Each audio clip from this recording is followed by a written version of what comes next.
Good afternoon and welcome to the Leadership St. Lucie Candidate Forum. I am Teresa Aronson from the St. Lucie County Chamber of Commerce. It is our pleasure, our honor to do this forum today.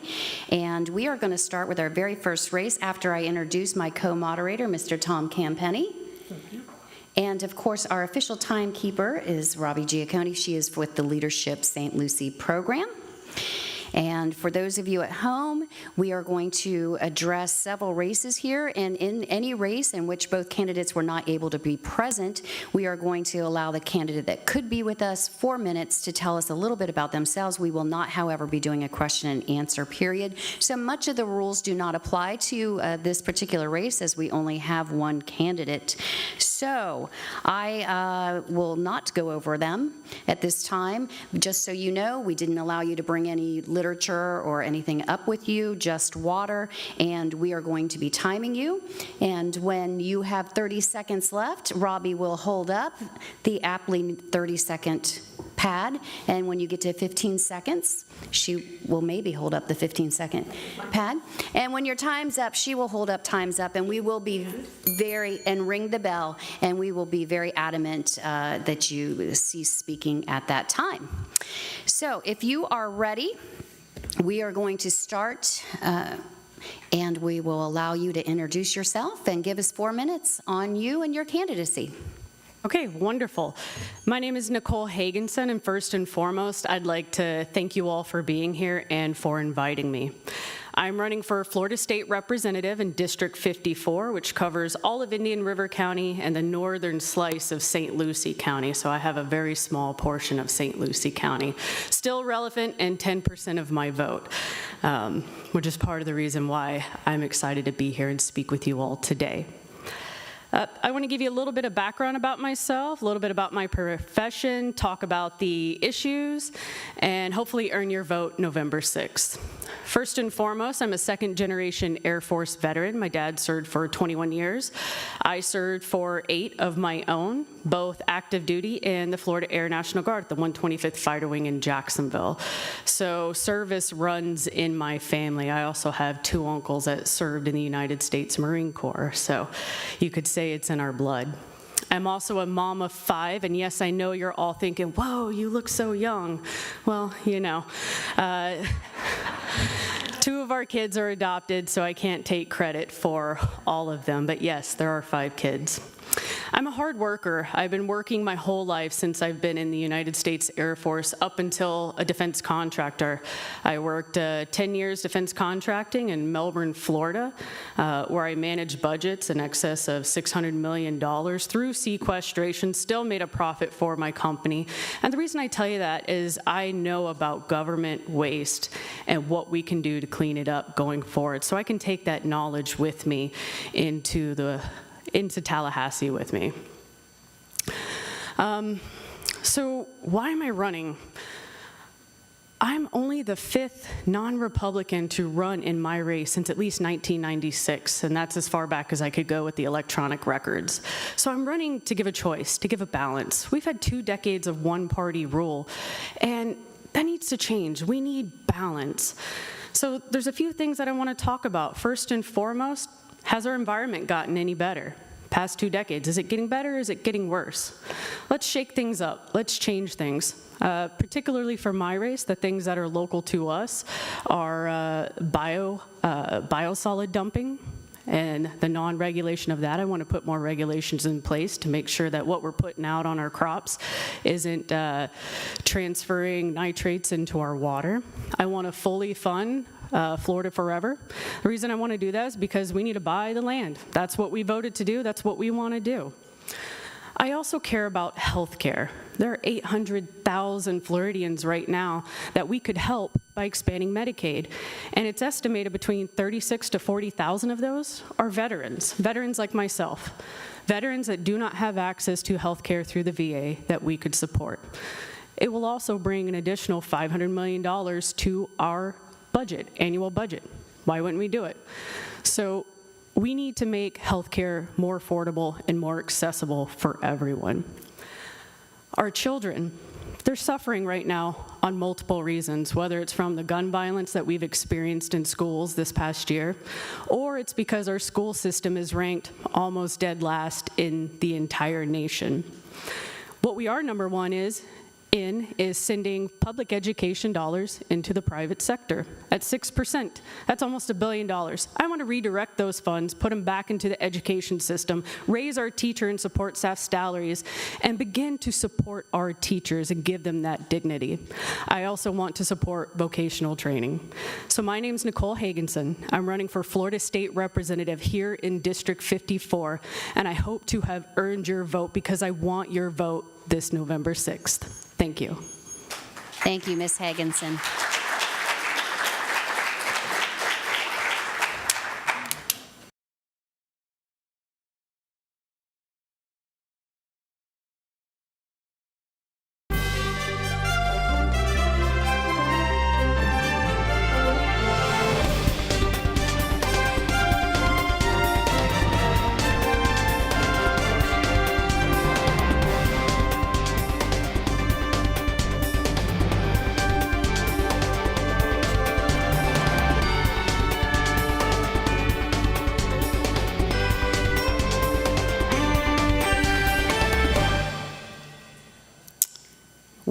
Welcome to the Leadership St. Lucie Candidate Forum for 2018. I am Teresa Aronson from the St. Lucie County Chamber of Commerce. I am the facilitator of the Leadership St. Lucie program. I will be your moderator today, along with my co-moderator, Tom Campenny. And we also have our leadership diva, Robbie Giacone, who is going to be our official timekeeper. As I mentioned, we are going to be doing all of the local races here today. Some candidates were unable to be with us, and in that case, we will allow the other candidate that was able to make time for us today to give us 4 minutes on themselves and their candidacy. We have a whole list of rules. I will refrain from giving those to you because you just have 4 minutes without paper or props to tell us a little bit about yourself. This is, of course, candidate Dolores Hogan Johnson, running for State House District 84. Go ahead, Ms. Johnson. Thank you. Thank you. I appreciate it. Good afternoon to everyone. I am Dolores Hogan Johnson, a native of St. Lucie County, born and raised here. I graduated from Lincoln Park Academy, and I received my bachelor's degree from Fisk University in Nashville and my master's. I've worked in the school system for over 33 years as a teacher, as dean of students, school social worker, and guidance counselor. And I retired as the guidance counselor at my alma mater, Lincoln Park Academy. I've always enjoyed working in my community. I see, and I've been told in the conversations that I've had with students over the years and with the community over the years, I strongly believe that this government should be of the people, by the people, and for the people. And I will forever say that, because I think as we entrust our votes to the leadership, to senators, to representatives, to governors, to mayors, commissioners. But we need to make sure that conversation is ongoing. We cannot leave people in positions of power alone. We have a say in this, and we can just look around in our cities, our state, our nation, when we allow people to take control and they get very concerned or concerning. I would like to see teachers being paid what they're due. They teach us how to be everything. You know, it's the second tier after the parents. I've worked in public housing as social worker, so I've worked with people from different socioeconomic groups, and I know the needs of my community. I was president of Social Services Council here in St. Lucie County. We must work together with the education, with improving education, the high-stake testing. We've got to improve it. We have to, we must. Healthcare. I was involved in a situation this summer. My neighbor had brain cancer, and he was sent from a hospital. So I found out more about affordable care than I wanted to know. But I see the need. I feel, and I've said, that it was insane and insulting for our government, our state government, to send back over $500 million of our tax dollars when people are using the emergency room for their health care, which can cost 15 times more. So we've got to improve that. We've got to improve that. I've been very active in our community regarding our environmental health, a whole lot of years with that, because we need clean air, clean water, and clean earth to live. Our quality of life depends on it. With the biosolids someone spoke of earlier, those are human waste going on land. And we've seen it in Indian River County, Blue Cypress Lake.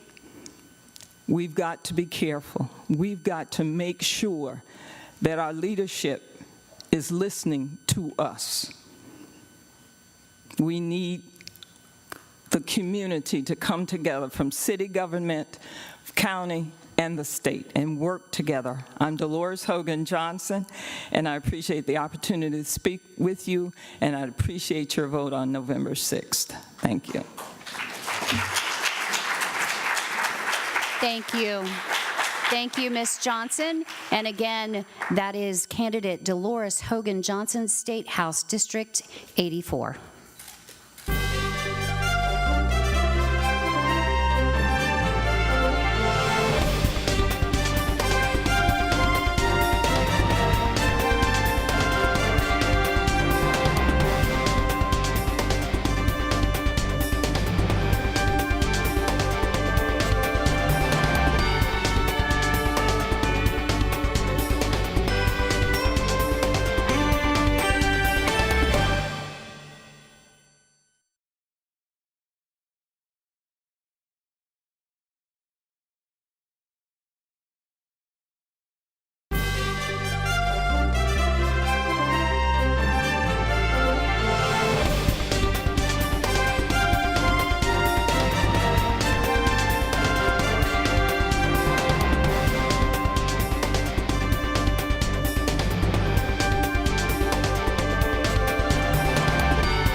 Welcome to Leadership St. Lucie Candidate Forum for 2018. I am Teresa Aronson, CEO of the St. Lucie County Chamber of Commerce. We are the facilitators of the Leadership St. Lucie program. I will be one of your moderators today, along with my co-moderator, Mr. Tom Campenny. Say hello. Thank you. All right.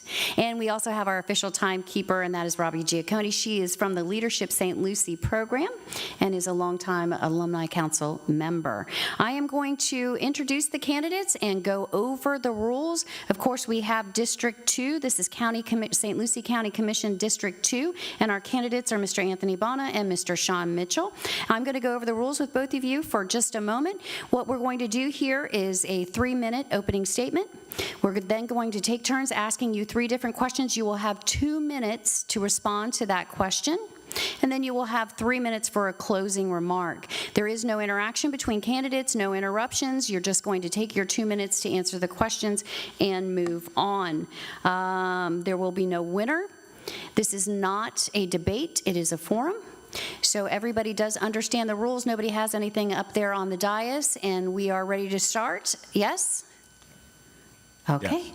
Very good. We have chosen our starting order at random, and it looks like Mr. Sean Mitchell, you will be our first to speak, and you can give us your 3-minute opening remark. Don't forget, Robbie will hold up a sign when you have 30 seconds left, then 15 seconds. She will then hold up the time's up and ring the bell.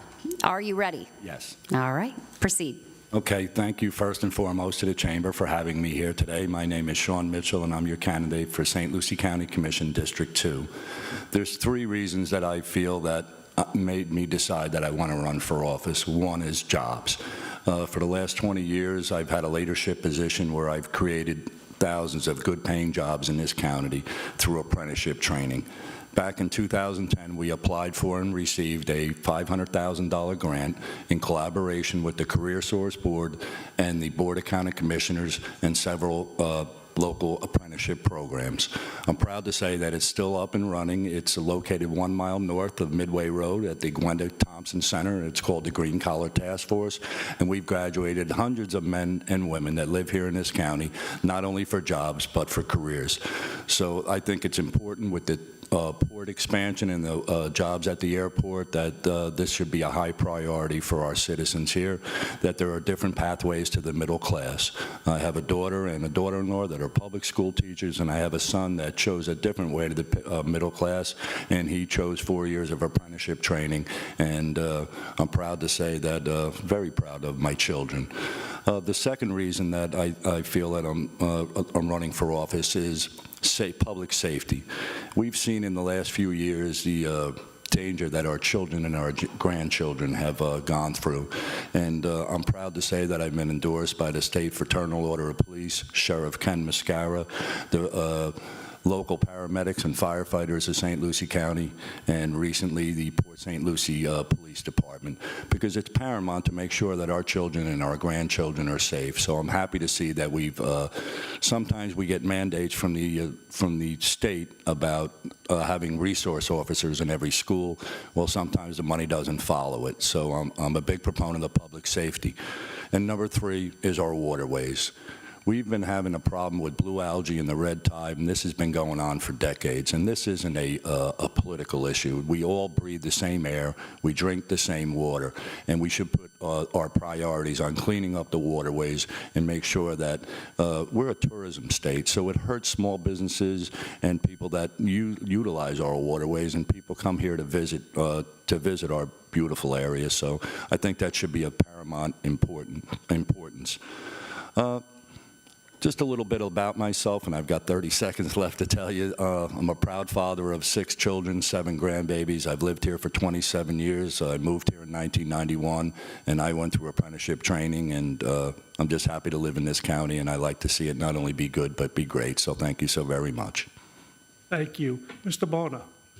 Hi, I'm Anthony Bona, and it is an honor to serve you as your County Commissioner in District 2. A little bit about myself. I moved to Port St. Lucie in 1990, and I grew up here. I was raised by a single mom who was working 2 jobs. I learned many of my values from local groups like Big Brothers Big Sisters, where I had a mentor, from my church, and from the scouting program, where I'm an Eagle Scout. I was fortunate enough to earn a scholarship to study finance at Georgetown University, and I always knew that I wanted to come home to create opportunities for other people here. My community service today includes serving on the boards of the Chamber of Commerce, the Education Foundation, and Big Brothers Big Sisters. I'm also a proud graduate of Leadership Class 34, the best class ever. As Commissioner, I pride myself on being an independent voice for clean water, for low taxes, for safe neighborhoods and schools, and for local business. Earlier this year, I've helped pass resolutions to support water storage projects. I stood up against a proposed millage rate increase. I fought hard to make sure that our school resource deputy program was sustainable. You know, for many years, the county was funding the school resource deputy program at the 90% level, which was unsustainable. So I worked with the school district. We worked with the city of Fort Pierce and the city of Port St. Lucie to help share those costs for our citizens. This race is about ensuring that we have more jobs for our community, and that's why I'm actively engaged in the progress at the port and the airport. That's why I support economic incentive packages, but packages that protect the taxpayers. And that's why I support local preference for our local businesses when awarding government contracts. I am 100% committed to serving each and every citizen. My greatest satisfaction in office comes from the veterans that I'm able to help, the business owners and the residents that I'm able to help when they call my office and I'm able to help them cut through the government red tape. I put my cell phone number on everything, and I'm going to give it out here. It's 772-237-0984. My goal is to be the most accessible commissioner that works hard for you each and every day. Thank you. Mr. Mitchell, what do you see as the most pressing issue facing St. Lucie County today? And remember, you have 2 minutes for this portion. Okay, and you have to have just one? Because I have three that I feel are very You can pressing. have as many as you can fit into 2 minutes. You have 2 minutes. Perfect. And it's going, buddy. Okay. Well, for a well-balanced community, you have to have a skilled workforce. So number one, again, as I said in my opening statements, you've got a great opportunity here, not only at the expansion at the port, but at the airport. And you have to have the skilled workforce to do these jobs. Every small contractor that I've talked to on the campaign trail, their biggest concern besides water is job creation and having the skilled workers to do these jobs. So, of course, I support small businesses becoming big businesses, but I also support workers. These workers have to have the ability and the training to get these good paying jobs. That's what makes for a good balanced community. Over the last 30 years, the last 3 decades, home ownership is at an all-time low in the state of Florida. And we've got to do better because that's what keeps your tax base low and your taxes low. So when you have a better skilled workforce and people that earn enough money to sustain a family, and I'm a father of 6, so I certainly know how to balance budgets, so I feel that's imperative. Also, that what brings me to the table is my experience as sitting on a health care plan with 13,000 belly buttons and being able to navigate through those. We just did an RFP in the last few months where we reduced $1.4 million what we had to pay by deeper discounts. So that's what I bring to the table, and I think that the most important thing is not only job creation but our waterways. That's not a partisan subject. We all breathe the same air, we drink the same water, and for 20 years we've been talking about it and kicking the ball down the road. So I firmly believe that with the experience that I have, that I can lobby and do everything in my power that as a county commissioner to make sure that we work hard and finish this, because we're in crisis mode. I don't know if anybody realizes that, but we're in crisis mode with our water, and it affects our economy, our businesses, and our health. So thank you for the question. Mr. Bonner? The most important issue for me is to make St. Lucie County as business-friendly as possible, but that's a multifaceted issue. And so it involves things like cleaning up our waterways, and to that extent, cleaning up our waterways is the most pressing issue, because if we don't get this waterways issue correct, St. Lucie County and our economy is going to cease to exist. Our quality of life is going to diminish, our health is going to diminish, our businesses are going to diminish. So I'm absolutely committed to focusing on our waterways, supporting water storage projects, helping make septic to sewer more palatable, addressing our drainage issues, and working with the federal and state government and both officials in both parties to get a solution to this. I'm also supportive of things like our Business Navigator program. When business owners who are struggling with the permitting process call my office, we actually have people on county staff that help navigate and cut through that red tape. I'm focused on keeping taxes as low as possible to encourage business. I support economic investment and incentive packages. We make sure that we don't put the taxpayers at risk with these. So these are deals where the incentives aren't there unless the jobs are created, unless buildings go up. And so making sure that we're the most business-friendly county in the state is a multifaceted issue, and that's what I'm focused on and committed to doing each and every day. Thank you, Mr. Bonner. Ms. Aronson? Thank you, Mr. Campenny. The next question, and remember you have 2 minutes, and we will start with Mr. Bonner. 2 or 3. 2 minutes, and we will start with Mr. Bonner on this one. And the question is, each city and the county have their own utilities and trash contracts. As development expands to areas in the county that lack some services or infrastructure, how do you propose we proceed in the best interest of development? Well, I think we need to take a thorough look at all of the contracts. I know that we're going to be considering the Waste Pro contract in the future, and so I'm taking a long, hard look at that. My goal is to keep rates as low as possible for our citizens. Development needs to be smart and planned, and it needs to fit with our area. And so those are some of the considerations that I'd have on those issues. Thank you, Mr. Bonner. And Mr. Mitchell, I will pose the same question to you. Each city and the county have their own utilities and trash contracts. As development expands to areas in the county that lack some services or infrastructure, how do you propose we proceed in the best interest of development? Well, first and foremost, when you ask that question, my first thing that comes to mind is Amendment 1 on your constitutional ballot this year. They're asking if you want to take your homestead from $50,000 to $75,000. That doesn't even affect 40% of the people, but I can tell you what it will do. St. Lucie County will lose $8 million. Port St. Lucie will lose $4 million. Your firefighters and paramedics lose $2.3 million. And your children's services lose $500,000.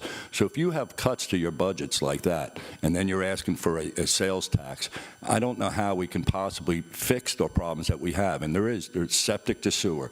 It's a big need. It's a huge need. So when you're saying about contracts with waste hauling and things of that nature, I know that different entities may not always collaborate and work together to resolve these problems, but I'd gladly sit with the city of Port St. Lucie, Fort Pierce, and our county to make sure that the best deals are possible, to make sure it's palatable for all of our citizens to get the best services that they can at the best prices. I'm a good contract negotiator, and I know that I would sit at that table and with a fine-tooth comb, I'd go through every aspect of those contracts to make sure it's the best bet for our citizens. Thank you. Thank you, Mr. Mitchell. And Mr. Campenny. Mr. Bono, currently all jurisdictions in St. Lucie County are facing a backlog in maintenance and repair of local roads, water, sewer, and other infrastructure. The county has proposed a half-cent sales tax increase to address this backlog issue. Do you support the initiative, and how do you see your role as potential steward of these monies? I not only support the half-cent sales tax, I'm an ambassador for it. In fact, just before this forum, I was presenting to the Fort Pierce Rotary Club about why this is so important for our community. And I'm an anti-tax guy, so it might surprise some people that I support this initiative. But the reality is that 20% of this tax will be paid by our tourists. Our property owners are paying one of the highest, if not the highest, millage rates in the state of Florida. And the burden does not need to continue to go on our property owners year after year after year after year. And so I see this as an opportunity to help shift the tax burden to fund our priorities. We're on a 75-year repaving schedule for our roads at the county. Should be done every 15 years. That's not sustainable. This is a little bit different than the referendum that came in 2016. It sunsets in 10 years.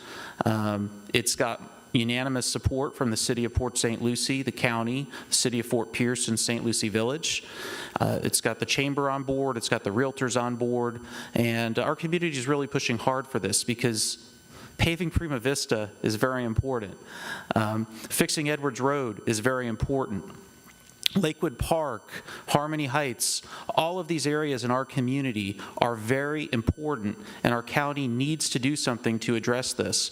And I think this is the best approach because it's not going to force us to do drastic spending cuts, and it's not going to force us to raise the millage on our citizens who are already paying one of the highest millage rates in the state. I also want to say the average family would spend about $50 a year. It's limited to the first $5,000 of purchases. So if you're buying a car, it adds about $25 to your bill. Thank you, Mr. Bono. Mr. Mitchell, same question. Yes, I totally support the half-penny tax. I believe the first time it was rolled out horribly. There wasn't an end date. They didn't have shovel-ready jobs. I've looked at this in a deep scope, and I can tell you that, again, 20% of the money that will be raised from this will be from tourists, people that use our waterways, use our roads. Also, it's true, there is a 75-year plan for our roadways, and that's unsustainable. If you want a thriving community, there's three things that businesses look at when they come into your county, either to start a business, to expand their business, or grow their business. And that's your infrastructure, your cost of living, and your education. Now, it's true that one of our highest millages, we have one of the highest millages in the state, but we don't have the highest cost of living.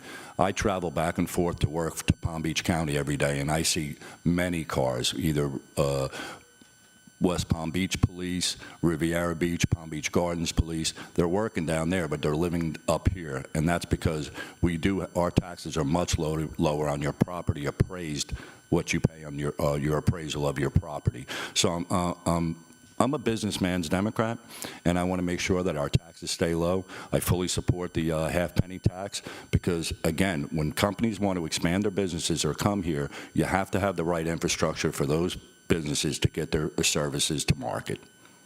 Ms. Aronson? Thank you. We will now move on to closing remarks, and you will get 3 minutes yet again for the closing remarks. And since Mr. Mitchell started with the opening, we will go to Mr. Bono for closing remarks. I'm Anthony Bono. I'm your County Commissioner in District 2, and again, it is an honor to serve you each and every day. I am committed to keeping our taxes low. I'm committing to clean up our waterways. I'm committed to investing in the infrastructure. I'm committed to working to bring jobs to our community. I'm endorsed by T.C. Palm, who interviewed both candidates. I'm endorsed by the Realtors Association. I'm endorsed by Port St. Lucie Council members Jolene Carballo and John Carvelli. And I have a lot of support from people in all parties and people with no party affiliation because they've seen me at work for the past 6 months.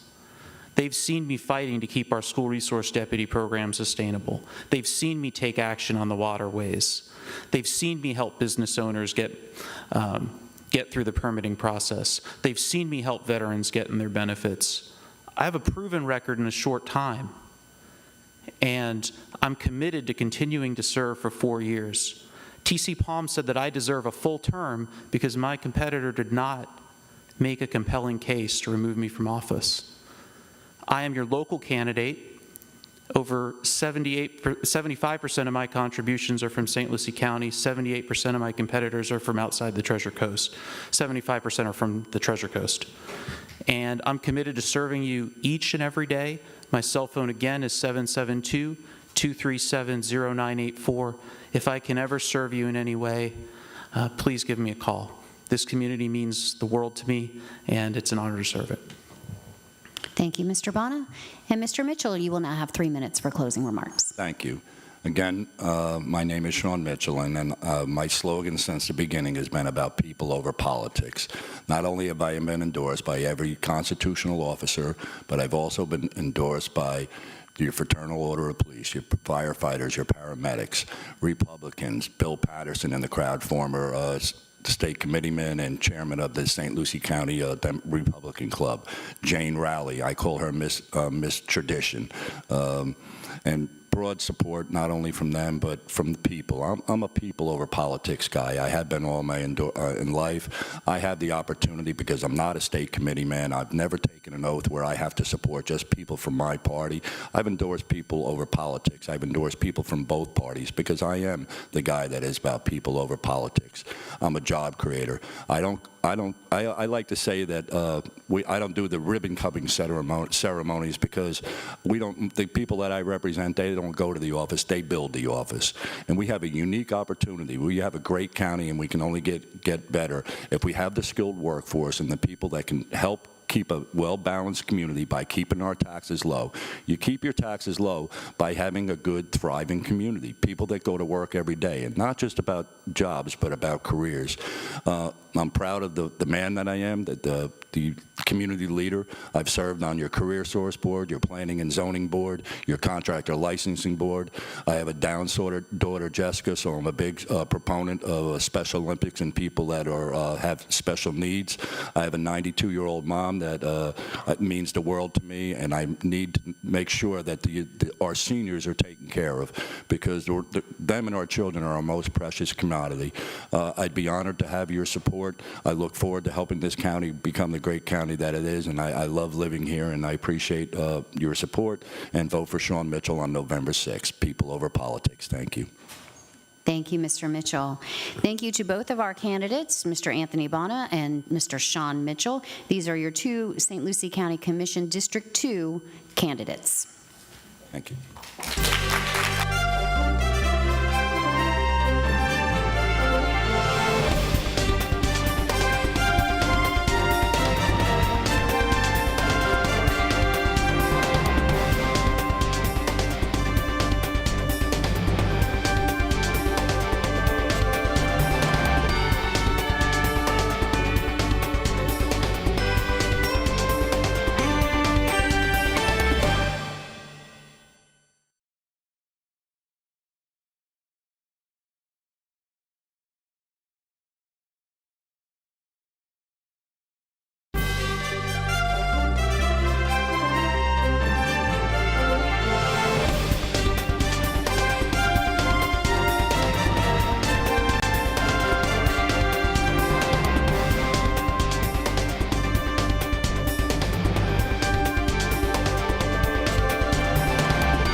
Welcome to the Leadership St. Lucie Candidate Forum for 2018. I am Teresa Aronson, CEO of the St. Lucie County Chamber of Commerce. It is our pleasure, our honor to help facilitate this event along with Leadership St. Lucie alumni.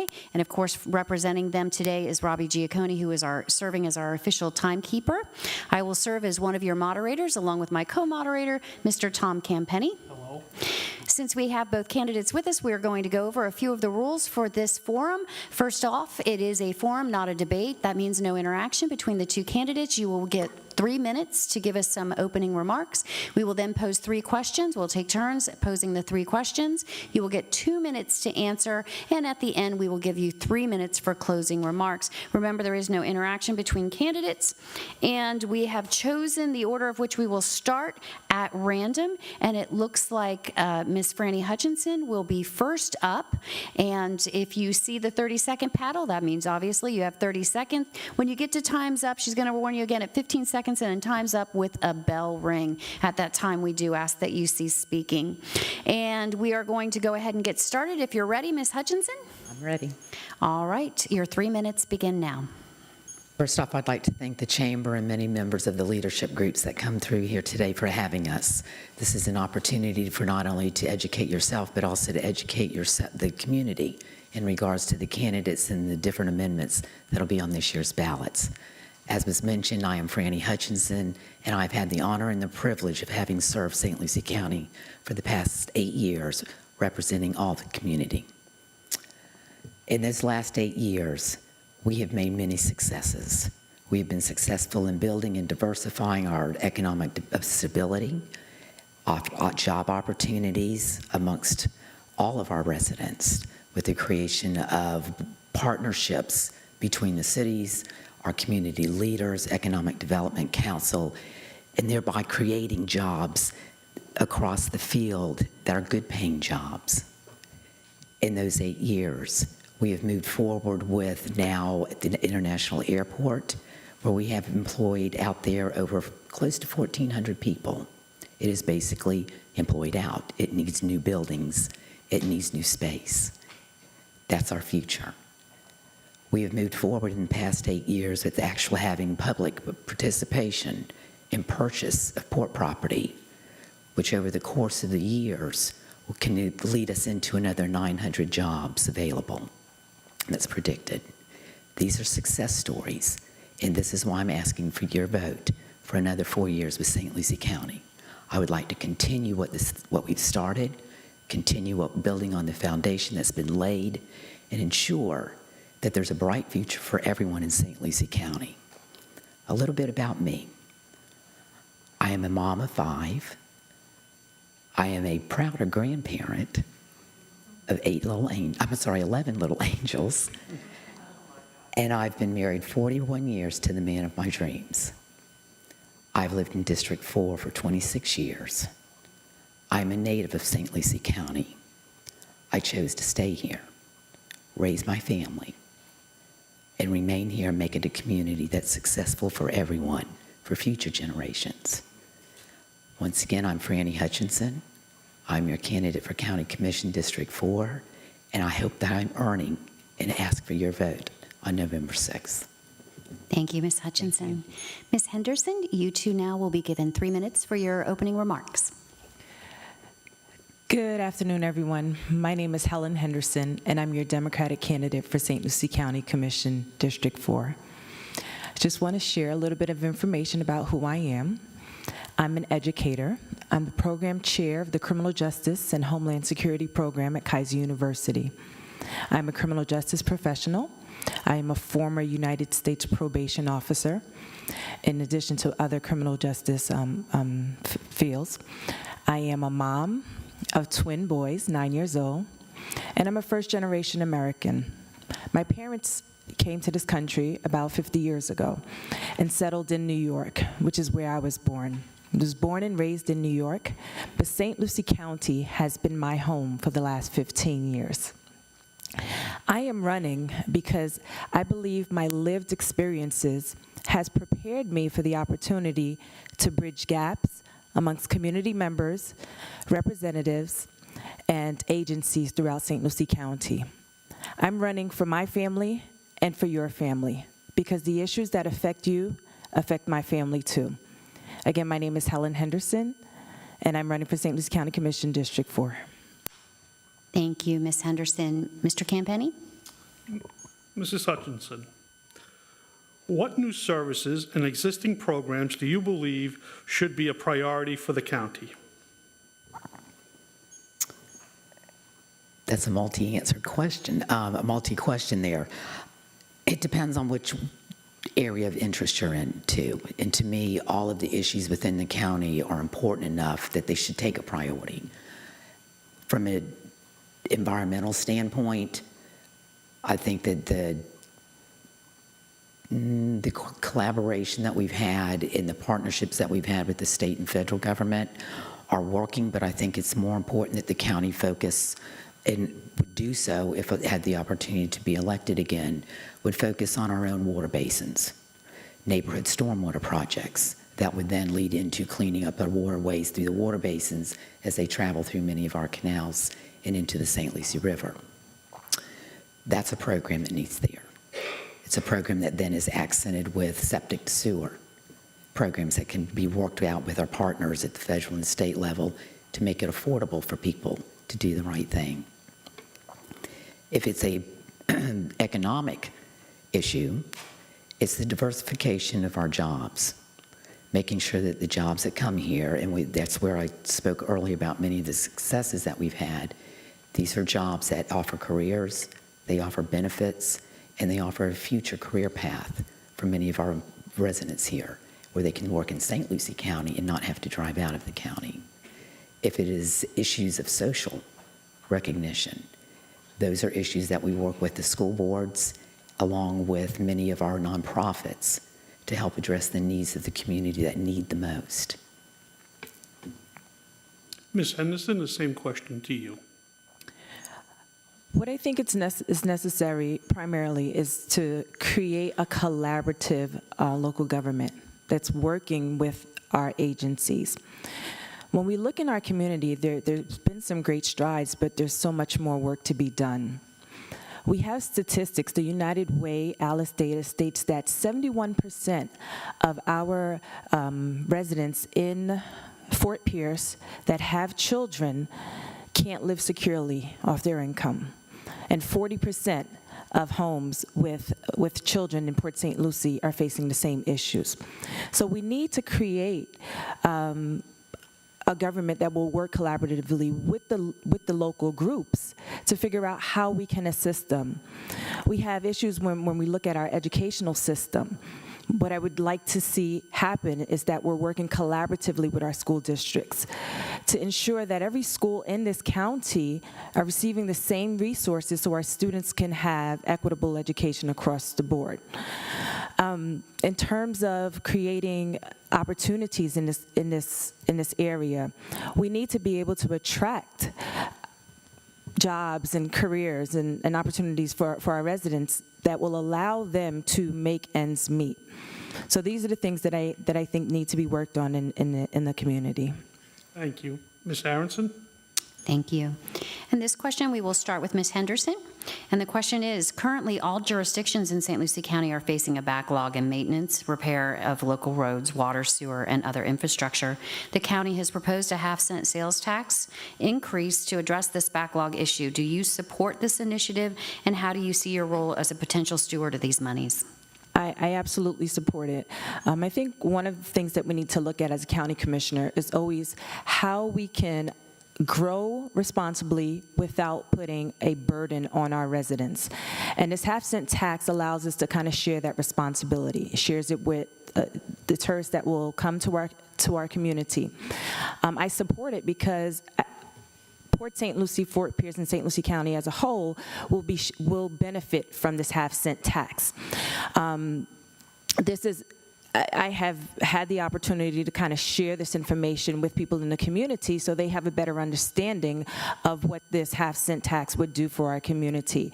The fact that we have a citizen oversight over this project also gives me comfort in supporting this to ensure that this money will be allocated to the projects that they're set to support. Thank you. Ms. Hutchinson, same question to you. Half-cent sales tax and your role as steward. Well, as a sitting commissioner, I've been supportive of it. We actually voted on it to put it before the voters, to have them make that decision. And one of the things that has been different and has been positive in regards to it is the fact that, like before was mentioned, it was not the 20-year limitation that was proposed back in 2016, but it is limited to a 10-year sunset and cannot be approved again without voter approval. There is a very vetted list that was created by both the county and both cities, put together on all the projects that would be accomplished with those funds.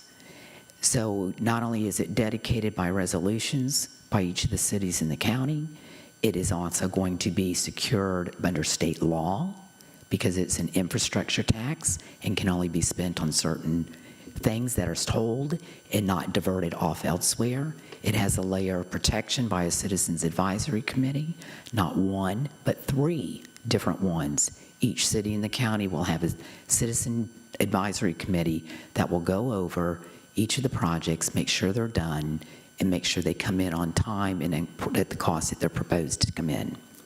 The other thing about that is that it will be put on all of our websites so that you as a resident will be able to interactively track it to ensure that the project's getting done and where it's getting done, and more importantly, that it's not going to be cost overrun. Thank you, Ms. Hutchinson. Mr. Campenny? Ms. Hutchinson? Yes. What do you see as the most pressing issues facing St. Lucie County today? As I mentioned earlier, each issue is pressing to me. So in the 2 minutes that I've been given, I will tell you it will be the fiscal responsibility and security of the county and their budget to ensure that we can still live within our means without putting additional burdens on our taxpayers. The next issue of importance is the balancing with economic development and the job diversification, along with vocational and educational training that is needed to go with that. And I think the third issue is, of course, our environment.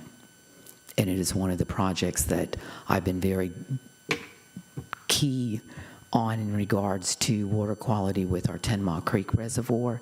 It took many years to get that back into the hands of the state of Florida in order for that to come to fruition and be used. We're presently working on the C-2324. Again, these are all projects that are within our own water basin. So the project will be spent here, improve the water quality in our own basin as it flows out.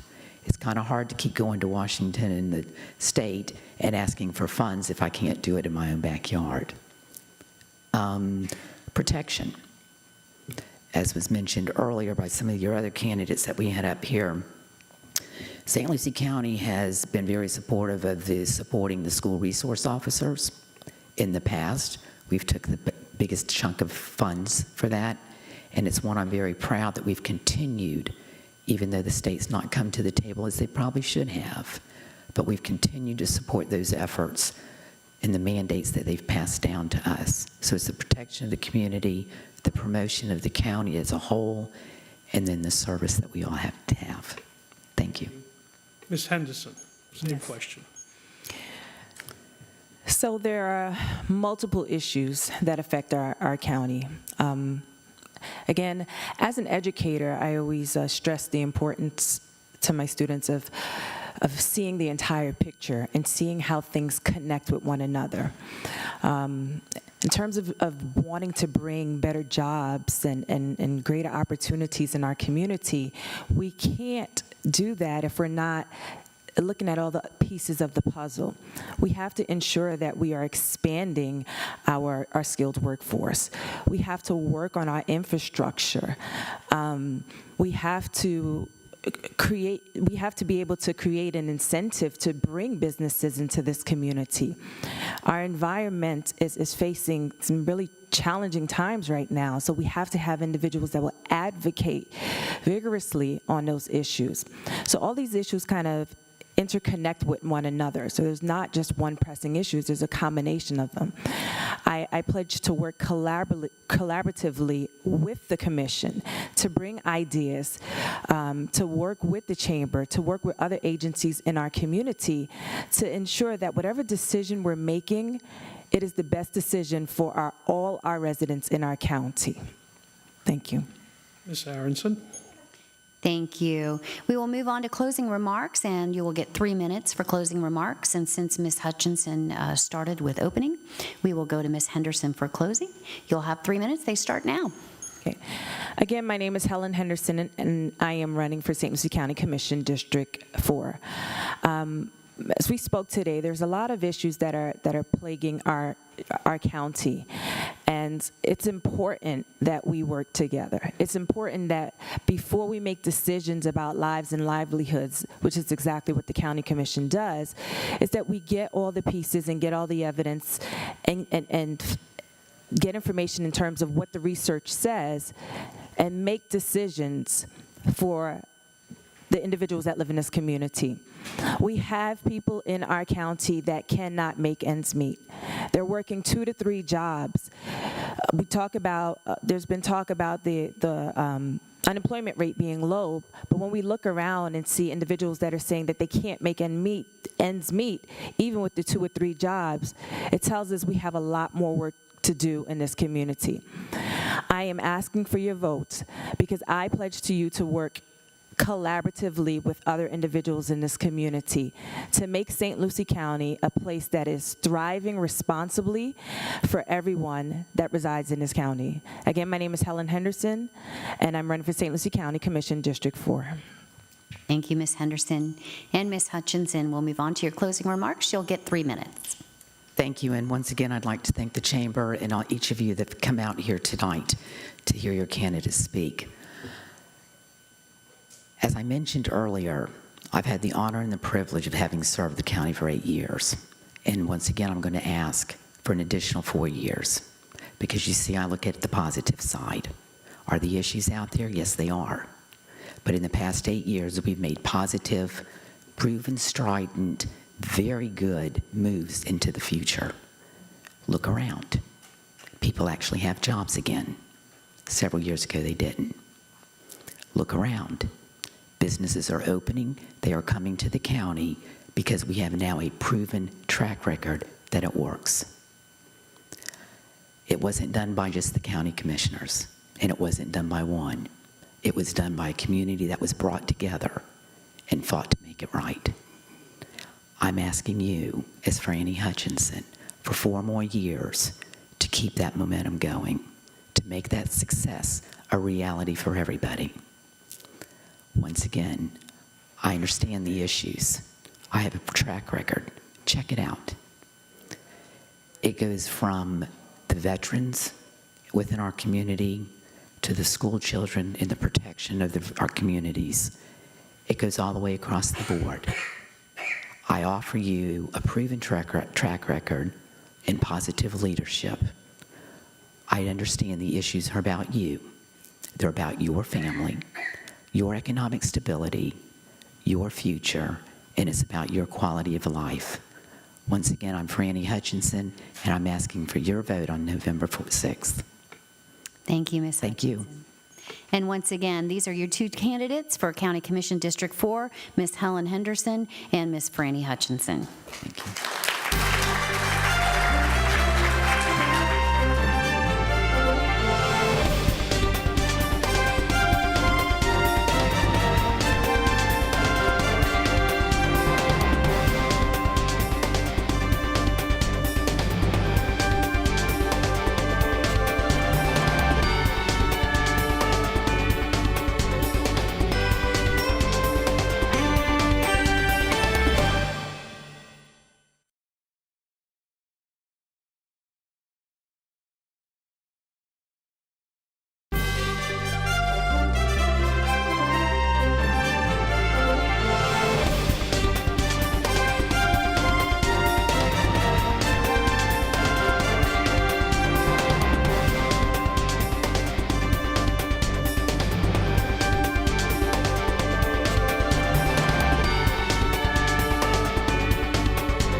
Lucie Candidate Forum for 2018. I am Teresa Aronson, CEO of the St. Lucie County Chamber of Commerce. I will be one of your moderators today. My co-moderator will be Mr. Tom Campenny. Good afternoon. And our official timekeeper will be Robbie Giacconi from the Leadership Alumni Council. We are going to go over, actually we were going to go over the rules, but we have agreed that we're just going to allow each of our candidates in the judicial race to give us 4 minutes on themselves and their candidacy. And Robbie over there will hold up a paddle when you have 30 seconds left, when you have 15 seconds left, and when time's up, she will ring the bell, and we will ask you to cease speaking at that time. Since we don't have to go over the rules, and there will be no rebuttal, there's no interaction of the candidates here, we're just going to go ahead and get started. I do believe that we drew for who would go first, and Mr. Meadows, it looks like you drew the lucky number 1. So we will begin now, and you will have 4 minutes. Go right ahead. Good afternoon. I am Bob Meadows, and my work gets done in the courtroom. As a law enforcement officer, I worked with local state attorneys in prosecuting cases. As a defense attorney, I defend the constitutional rights of all citizens. I have a unique hands-on knowledge of all working aspects of the courtroom. I've handled over 3,000 cases, with hundreds of those cases going to trial right here on the Treasure Coast. I'm 5th generation from the Treasure Coast, born and raised in Indian River County in Vero Beach. I was a police cadet at age 15, became a law enforcement officer at 19, and retired from the Indian River County Sheriff's Office after achieving the rank of lieutenant in 1997. After retirement, I put myself through law school at the Appalachian School of Law. While at the Appalachian School of Law, I was an ambassador for the school for the 2 of the 3 years that I was there. After graduating with my doctorate degree, I came back to Indian River County and opened a private practice, where I still practice today. My practice includes cases from family law, civil litigation, and criminal law. The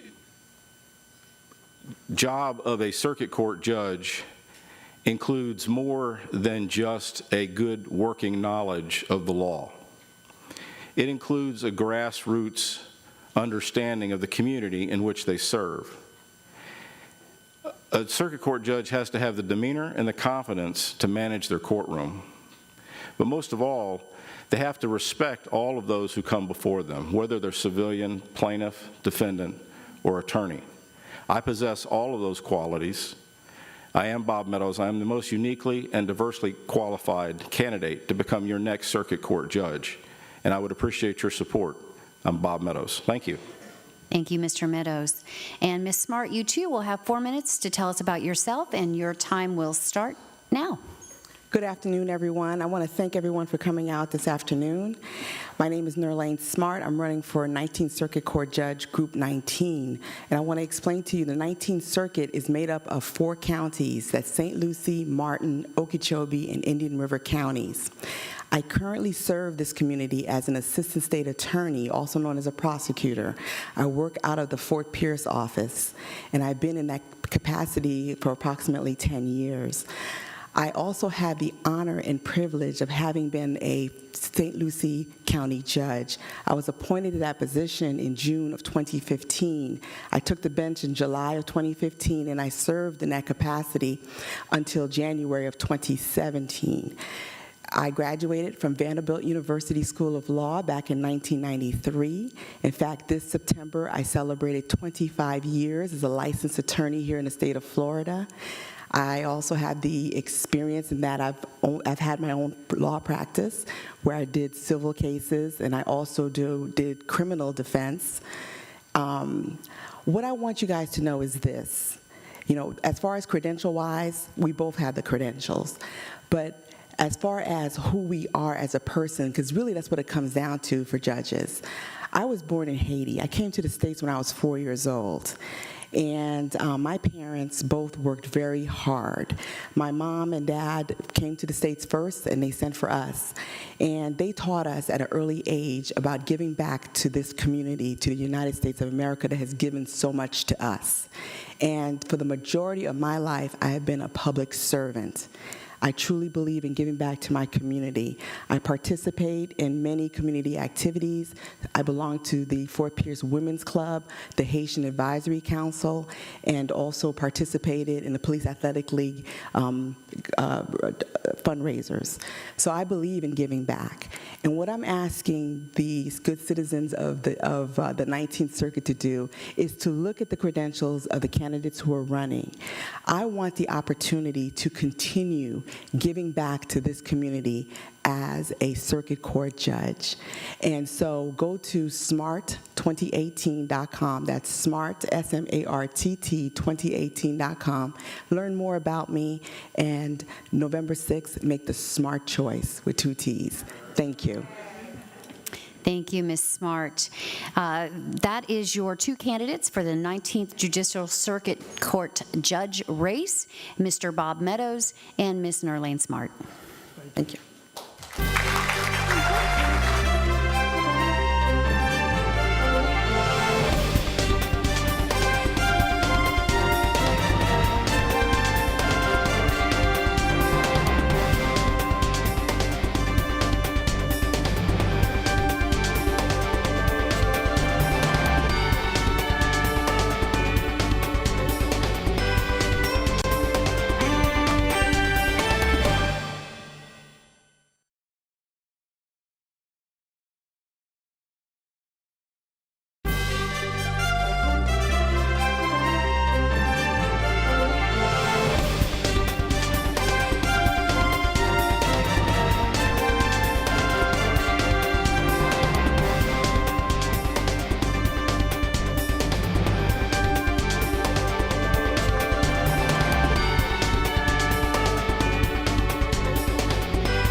Welcome to the Leadership St. Lucie Candidate Forum for 2018. I am Teresa Aronson, CEO of the St. Lucie County Chamber of Commerce. I will serve as one of your moderators today, along with my co-moderator, Mr. Tom Campenny. Hello. And our official timekeeper will be Robbie Giacconi from the Leadership St. Lucie program. She is going to give you your time limits when there's 30 seconds, 50 seconds, and when time is up, she is going to ring the bell. I'm going to quickly go over the rules before we get started. You will have 3 minutes for opening remarks. We will then take turns, my co-moderator and myself, asking 3 questions. You will get 2 minutes to give your answer to the questions, and then you will be allowed another 3 minutes for closing remarks. And there are, this is not a debate, it is a forum, so there's no interaction between the 2 candidates.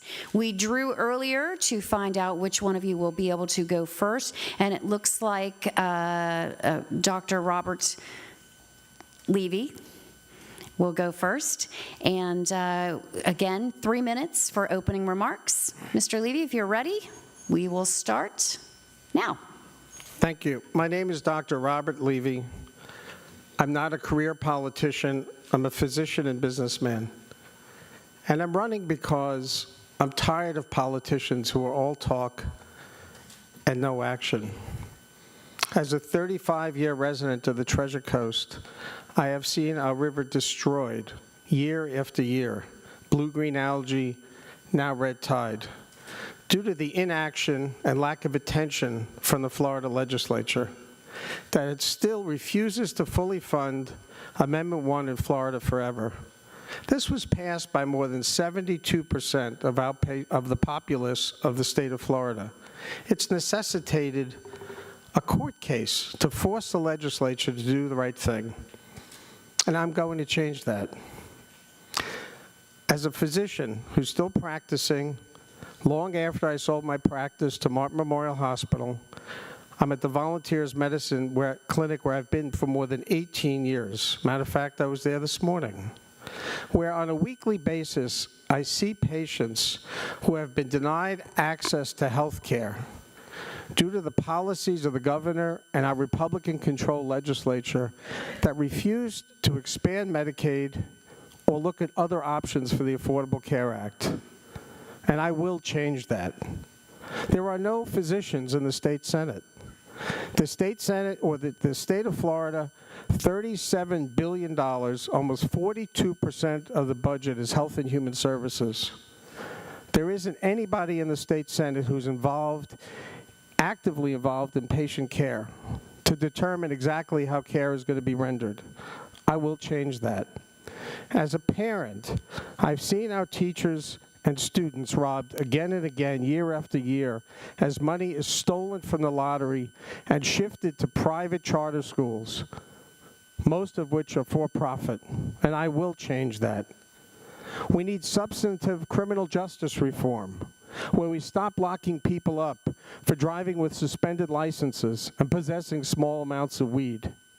We need to restore the rights of 1.5 million disenfranchised voters who have been denied their rights long after they've served their time in probation.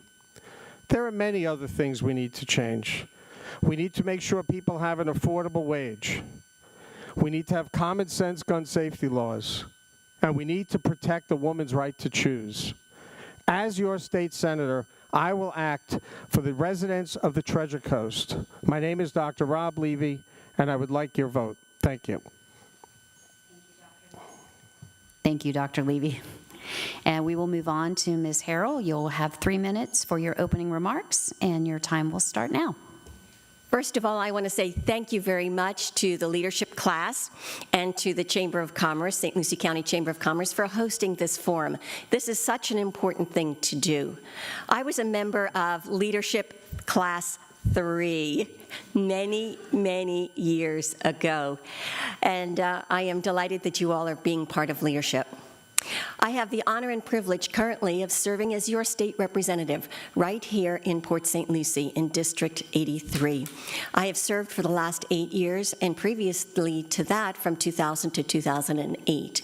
So I have been in the state legislature serving you, being your voice there.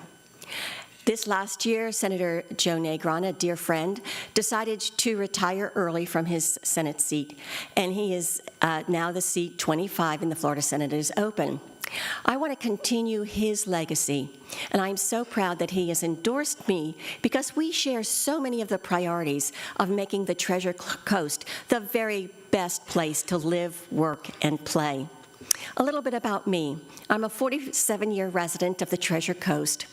I taught in our public schools right here. All 4 of my wonderful children went to our public schools. My terrific husband, who just recently passed away, practiced OBGYN here for many, many years and delivered over 4,000 babies. I had the honor of serving as his practice administrator, and I owned a mammogram center providing preventative care for women. I have been a public servant. I've made that my life. That is who I am. I'm a founding board member of Hibiscus Children's Center. I'm also a longtime member of Helping People Succeed, back in the days when it was Tri-County Tech, and even before that to Pioneer Occupation Center. And I'm a member of the Education Foundation in Martin County, Big Brothers Big Sisters in St. Lucie, Indian River, and Okeechobee County. It's been my honor to serve the people here on the Treasure Coast. That is who I am. That is what I do. And that is what I would like to continue to do in the Florida Senate. You know, experience matters. I've been your voice in the House, and I will continue the fight that we need to do to save our rivers. And yes, we have a significant problem, but we are on the right track in solving that problem. I introduced Legacy Florida and passed it in 2016.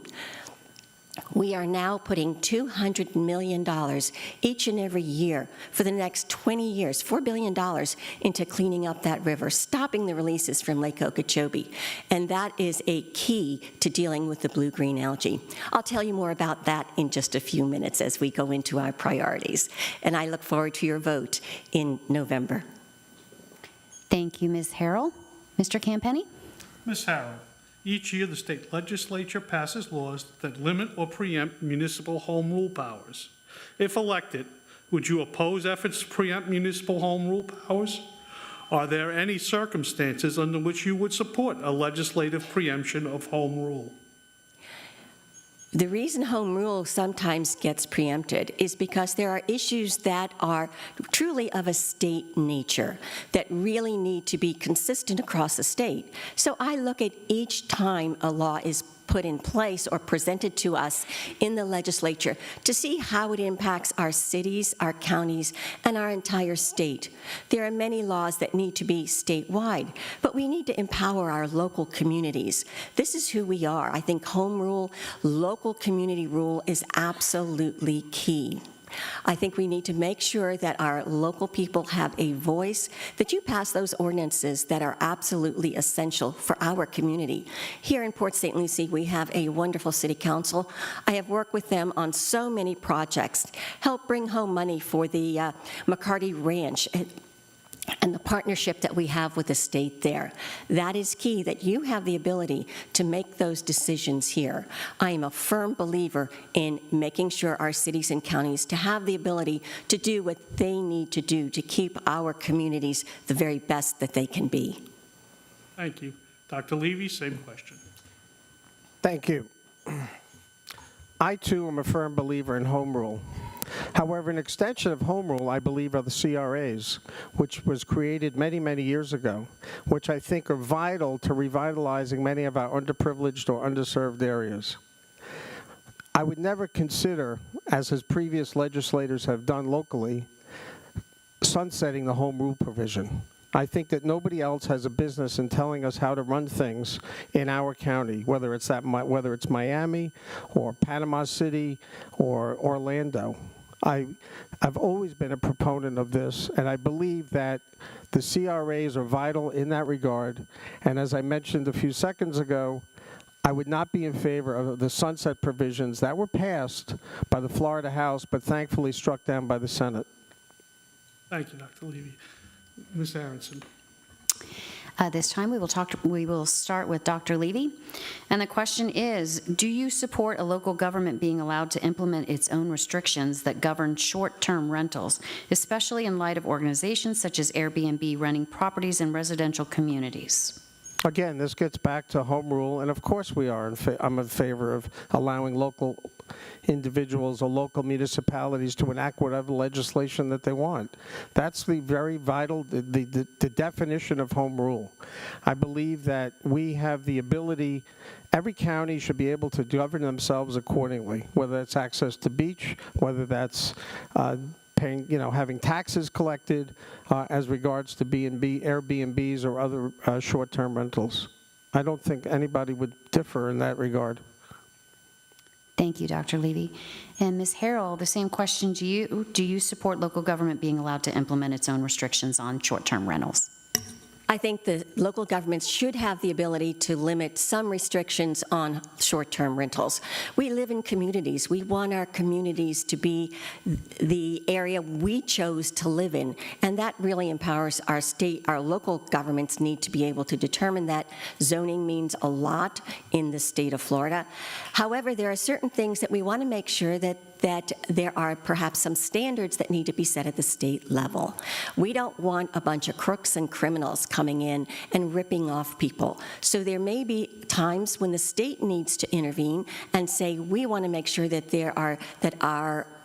these homeowners are protected, that they do get paid, and that the individual who comes to rent that gets what they expect. So it's a mixed bag. Sometimes there are things that the state needs to do, and sometimes there are things that the counties need to do. But we need to work together, and this is where I think collaboration between the cities and the counties and our state legislature is absolutely key. Thank you, Ms. Harrell. And Mr. Campetti. Dr. Levy. Urban stormwater runoff from residential lawns, golf courses, and businesses, as well as septic tanks, can be a significant source of pollution. Should cities have the authority to adopt urban fertilizer regulations or septic tank inspection programs in order to minimize sources of pollution? Again, this gets back to home rule. Of course they should. I don't think anybody would want somebody from any other areas in the state of Florida to dictate what happens in our community. Obviously, we have many golf courses. They should be able to be regulated by the county and as well as the local municipalities. Ms. Harrell? Gail.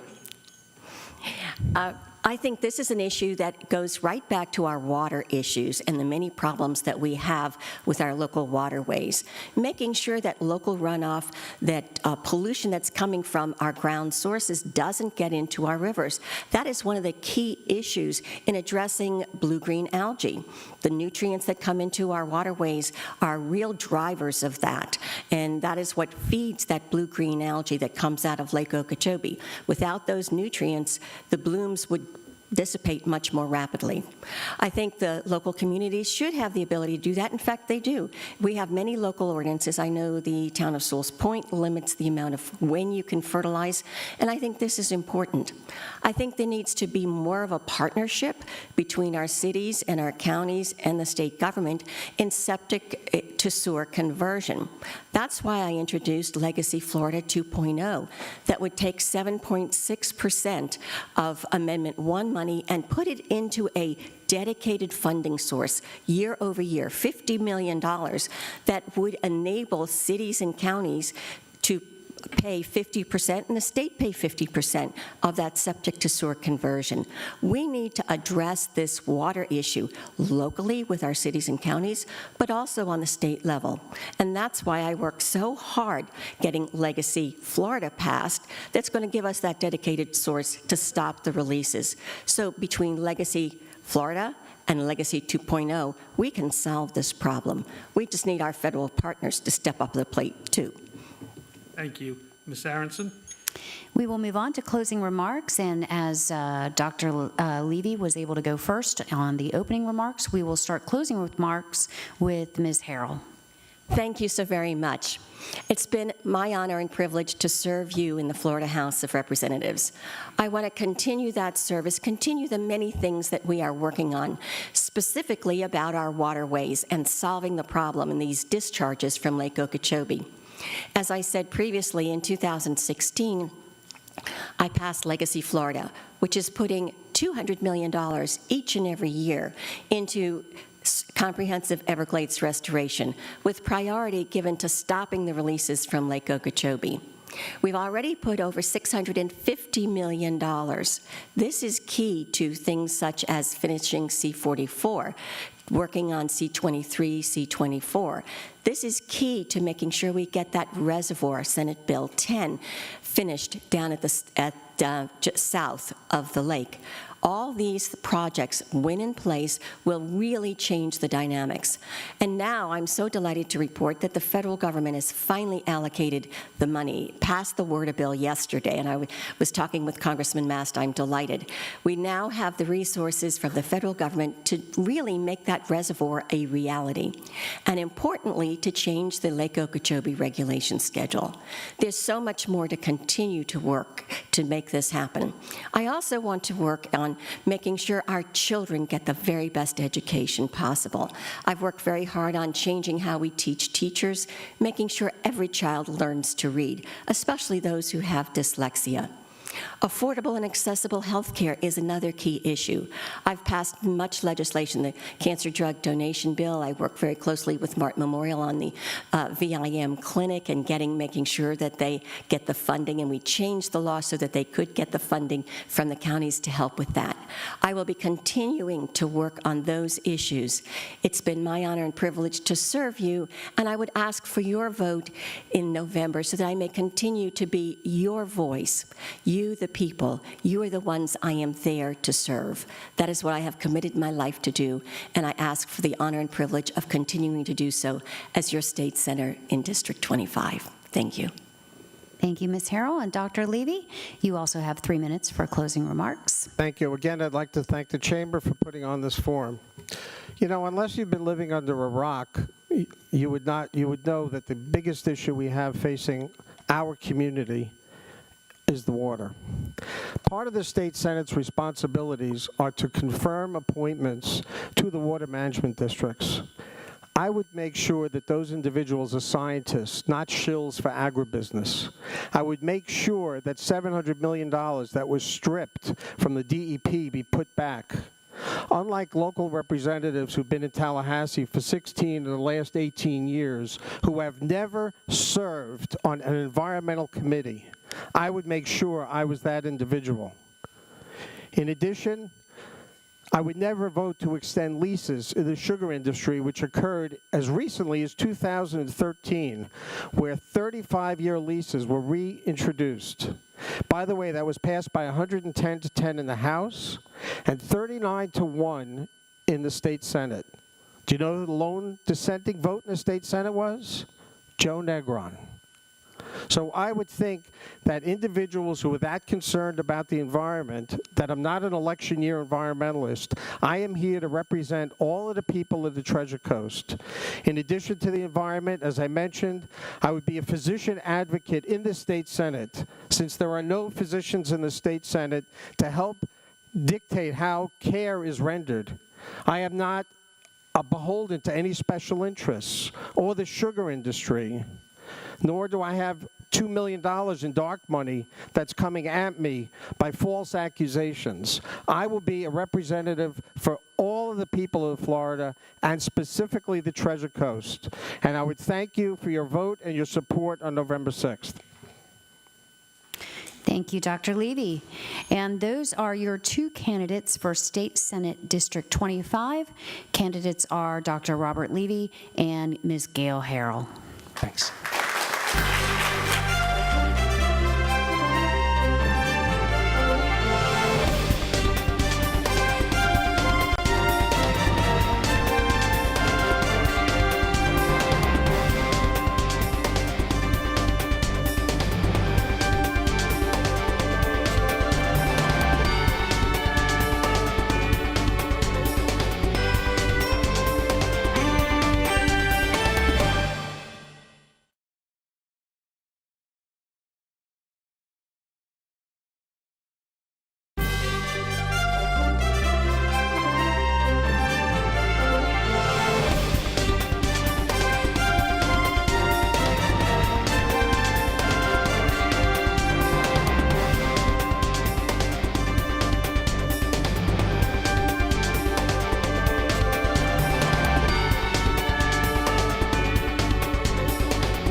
Welcome to the Leadership St. Lucie Candidate Forum for 2018. I am Teresa Aronson, CEO of the St. Lucie County Chamber of Commerce. It's our pleasure, our honor to facilitate this event today.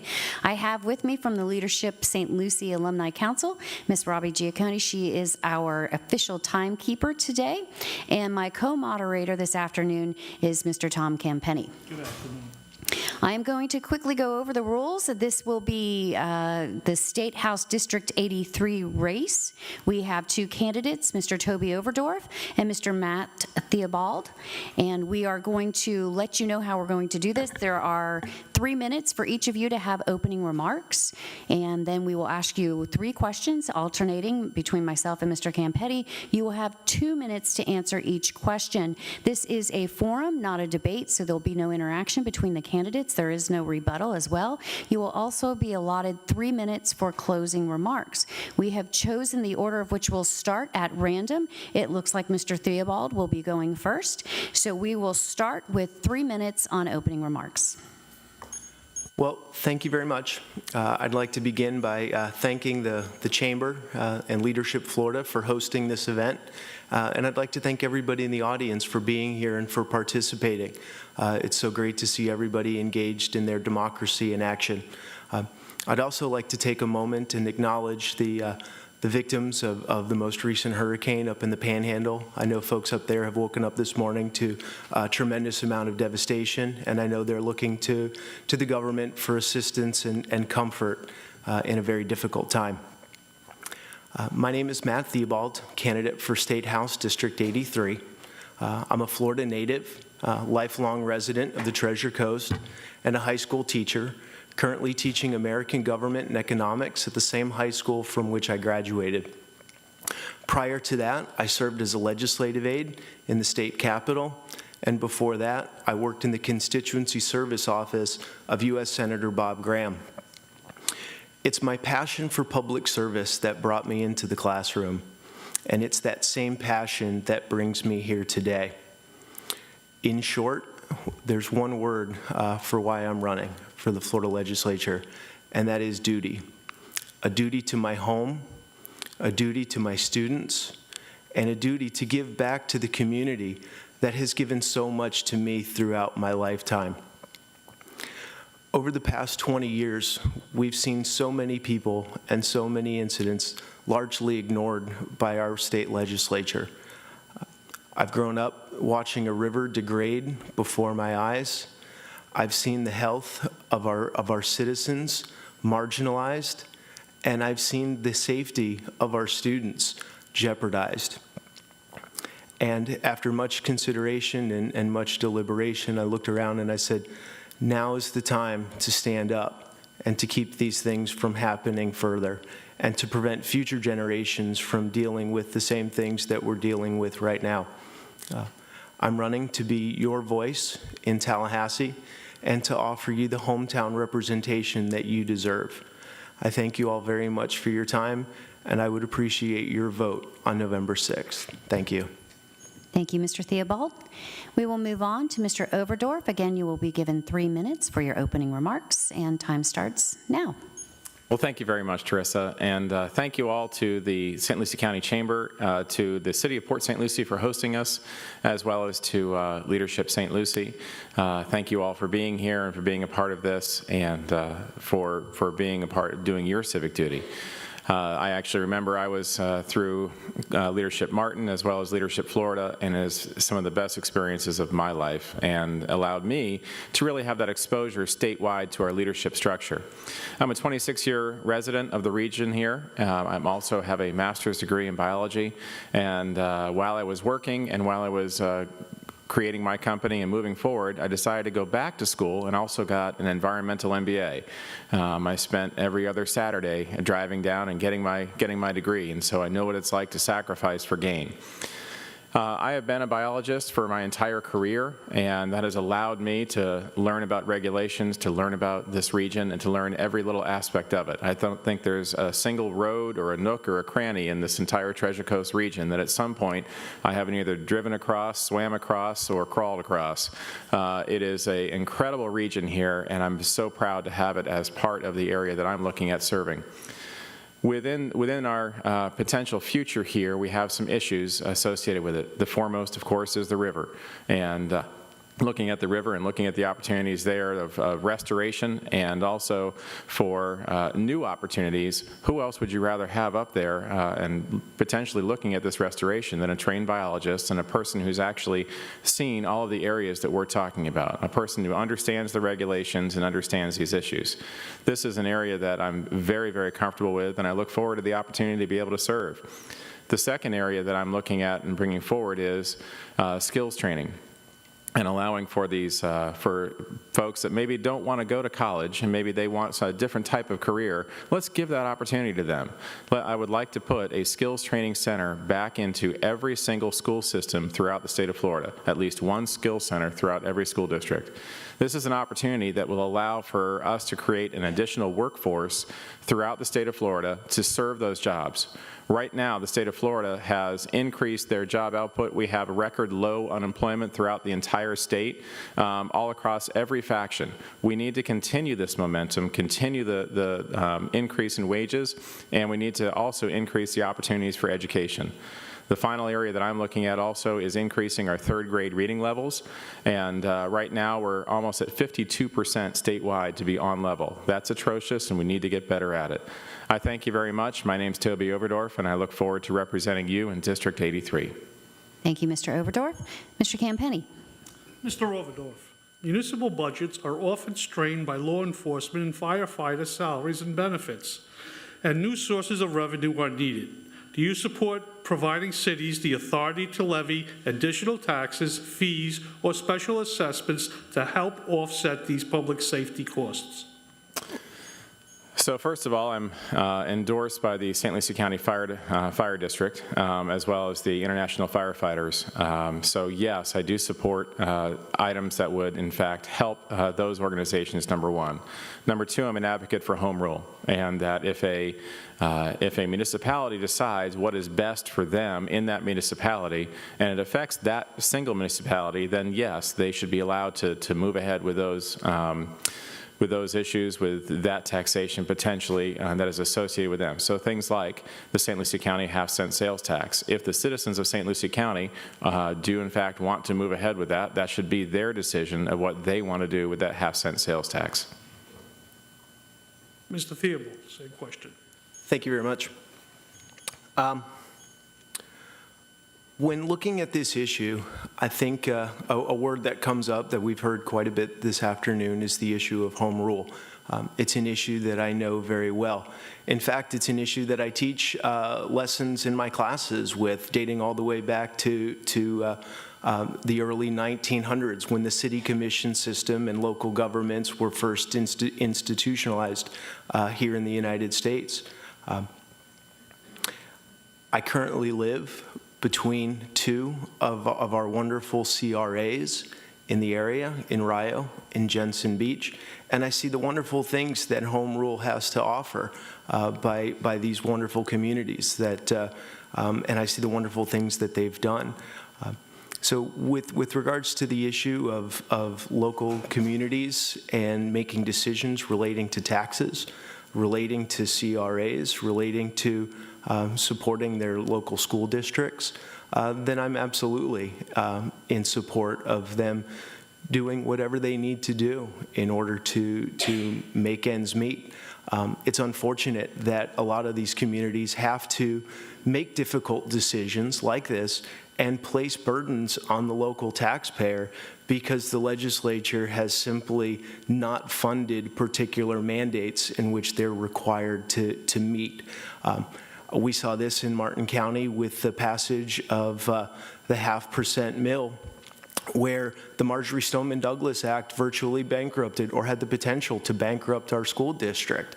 And as a result, the citizens of Martin County banded together and they supported a tax increase to make that happen.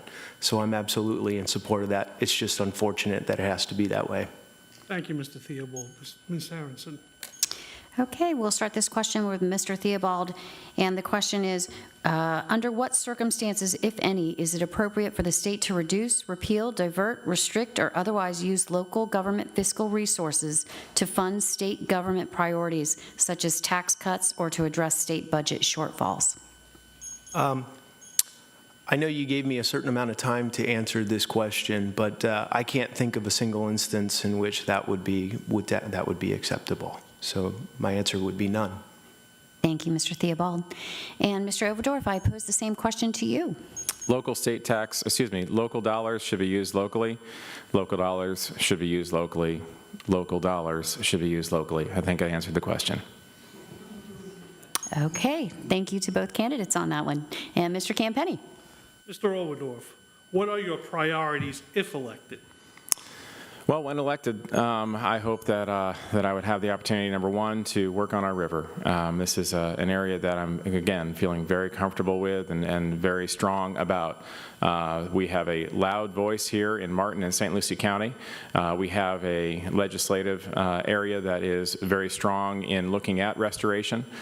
We've already started in looking, if you look at the Tamiami Trail and Alligator Alley, this was the plug on the southern side of the Everglades. This has now been raised under this last several years, and we have actually spent more money in the last 8 years than any other administration on restoration efforts. This is an area, again, that now we need to finish the job. We need to go through and actually concentrate on the areas that will allow us to get water south, will allow us to get nutrients taken out of our water, will allow us to take care of the pollutants that are north of Lake Okeechobee as well. These are areas that I feel very strong with. On the local level, we have an opportunity right now, believe it or not, to put water north and to put that into the St. Johns River. This is an innovative opportunity that would not happen unless we're thinking out of the box. This is the kind of area that I feel very comfortable in working in. That's number one. Number two, I'd be looking at bringing skills training back into our school systems and expanding upon that. I can't tell you, we've been walking neighborhoods and we've been talking to people all over the Treasure Coast. One gentleman He has his whole career now because he went through the skills training for an auto mechanic at South Fork High School. That program no longer exists, and now he is able to support his entire family. Another area that I also would like to be focused on is, in fact, human trafficking. Florida is now number 3 in the entire country in human trafficking. This is an area that has to stop, and it's an absolute priority of me and my priority that we would get in there and modify this, and we would need to modify the laws so that we can take care of human trafficking within the state. Thank you. Thank you, Mr. Oberdorf. Mr. Theobald. Thank you very much. My priority, if elected, is health. Health of our river, health of our citizens, our students, and our economy. With regard to the river, the solution is simple. We must send the water south. Not only do we need to send it south, we need to clean it up before it gets there, which means buying land south of Lake Okeechobee, necessary to clean the water coming out of the lake. We also need to make sure that we stop pollution at the source. Stricter total maximum daily loads for nitrogen and phosphorus. It's the nitrogen and the phosphorus that fuel these blue-green algae blooms that we see, as well as the red tide that we're currently experiencing on our coast. So stopping the nitrogen and phosphorus from entering the waterways would be a huge priority for me as well. Implementing and enforcing things like polluter pays would go great distances, as well as banning substances like glyphosate from being spread on our waterways. Glyphosate is the active ingredient in Roundup, and cyanobacteria feeds on glyphosate and gorges on it as much, if not more so, than nitrogen and phosphorus. So we need to take an aggressive approach with regards to our waterways. The aggressive approach that I have put forward has earned me the endorsement of tcpalm.com, and they've also acknowledged that my position on education makes me well suited for this position as well. So again, health of our river, our citizens, our students, and our economy. Thank you. Ms. Aronson. We're going to move on to closing remarks, and for this segment, you get 3 minutes. As we started with Mr. Theobald, we will start with Mr. Overdorf. And Mr. Overdorf, if you're ready, I'm ready. go right ahead. Well, thank you again very much for having us here today, having this opportunity to address all of you, and also to get out to the public. I sincerely appreciate that. You'll notice that one of the stark contrasts between myself and my opponent is that he has been hailed to have increased regulations, and he would like to increase our regulations, increase the red tape that you would have to go through in order to proceed in your daily life. This is something that I deal with all day long, and I see what red tape does to folks. I see what red tape happens, and I also see how that has slowed down our restoration process, from the Indians to the Corps of Engineers to the U.S. Fish and Wildlife Service, to the Fish and Wildlife Service, to the South Florida Water Management District, to your local water management districts, to the Fort Pierce Water Control District, you name it. We have regulations upon regulations upon regulations. If you think more regulations are going to solve this, I'm sorry. That's not an area that I'm signed up for. The other area that I would say is that I've been in this community and I've served it over and over and over, and as a result, I have been endorsed by a tremendous amount of people. That tremendous amount of people includes Congressman Tom Rooney. It includes 3 of the 5 sitting city council members here in the city of Port St. Lucie. It includes the firefighters. It includes the Treasure Coast Builders Association, and a whole bevy of others. And I'm very proud also that we have been endorsed by just a tremendous group of people across the board. The other part that I'd like to look at also is that you have somebody here who has gone through the training in our community. You have somebody here who has been a part of it, has ingrained himself, whether it be in festivals, in local community efforts, in looking at missionary trips over to Haiti, in looking at a member of Christ Fellowship, and again, ingraining yourself in the community over and over and serving, not for pay, not for anything else, but being selfless and being, again, part of that community. That's the person that you're getting. saying. That's the person that wants to be up there and representing you in Tallahassee, the person that looks across the entire spectrum and takes into account all aspects of every person that is coming before me.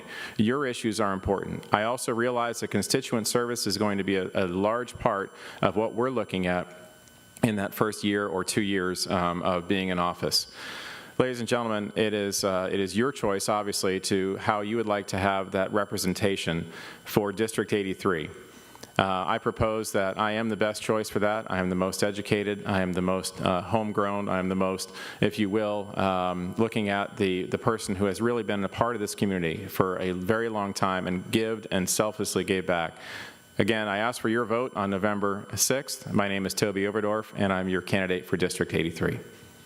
Thank you, Mr. Oberdorf. Mr. Theobald, you have 3 minutes. Thank you very much. Again, I'd like to thank the Chamber and Leadership Florida for hosting. Quite frankly, the only endorsement that I care about is the endorsement of voters like you. I see every day the faces of my students in class who are scared to come to school. They fear for their lives. My colleagues, my coworkers, who struggle to make ends meet while they look after and educate other people's children, and yet oftentimes are unable to provide for their own children at home. I look at a river that's been degraded over the past 20 years, and I see a legislature that has largely ignored these folks. These issues are our issues, and these issues are my issues. This is something that I deal with every day. This community is so much a part of who I am. It's so much a part of what makes me the individual that you see before you. It's what inspired me to step into the classroom 10 years ago. It's what inspires me to go to work every day and challenge young people and motivate them to be the best that they possibly can be. These are the issues that they struggle with day in and day out. And as their representative, I know that I would be the best choice to speak for them and to be their voice in Tallahassee.